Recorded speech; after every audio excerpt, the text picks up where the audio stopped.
I'm listing rather heavily to the starboard side, and unless I can paddle my way to the kitchen and find some high ground, I may not be with you much longer.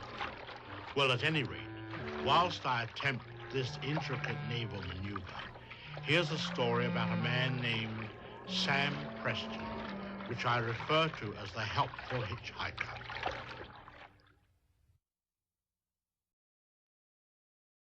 You probably never heard of Sam Preston. I didn't till one rainy night in spring a couple of years back.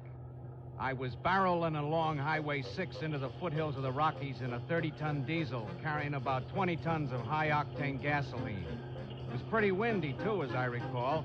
But even though the visibility was not so good, I had to make time on account of that flat I had outside Omaha.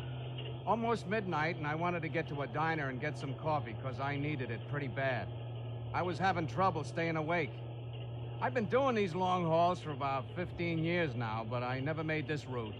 Anyway, I'm doing about 50 and staring at the white line in the highway, and rain is splashing off the windshield, and the wipers are going lickety-split. And then I saw him. Now, I'm not one to pick up hitchhikers. You never know. Might be a hijacker. Besides, we got orders not to. I got a glimpse of him as I went by, and what the devil, here's an old guy out in a storm and no raincoat, and it's a good 10 miles to anywhere. So I hit the brakes hard, and I could feel all that gasoline sloshing around in the big tank piling up the weight behind me. But I pumped the brakes till I stopped and then waited for him to catch up. Boy, was he soaked.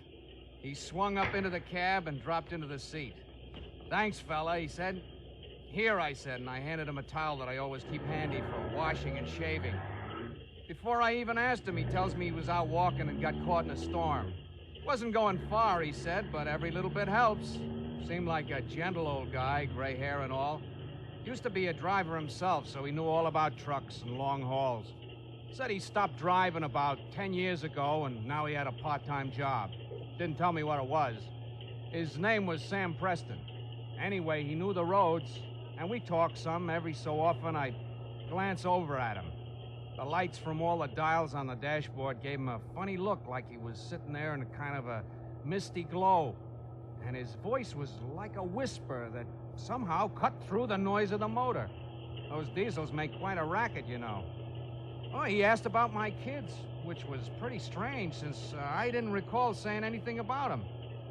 Well, after a while, he told me that the place he got off was just a little ways ahead, and so I started to slow down.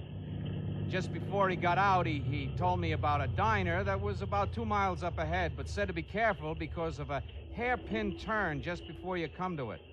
The curve was not so bad, but this time of year there might be rock slides, especially with all the rain. He jumped out and thanked me, and I leaned over to the other side of the cab to thank him for the tip, but I couldn't see him. And just like that, he was gone. I didn't see any houses. So about 10 minutes later, I ran into that hairpin turn, and it was a good thing I was taking it easy, because there in the road ahead was a great big rock slide, just like Sam said there might be. I left the lights on, and I jumped out. The truck couldn't get by, and I'd have to call the main office. I crawled over the big boulders, and I saw the lights of the diner. Just then, a state trooper car drove up and told me they'd have a bulldozer there in a couple of hours and I could get through then. So I went over to the diner. I made the call, and the dispatcher was pretty nasty. I was pretty nasty back, too, because all I could think of was 20 tons of gasoline exploding and me in the middle of it. Nothing to do now but wait.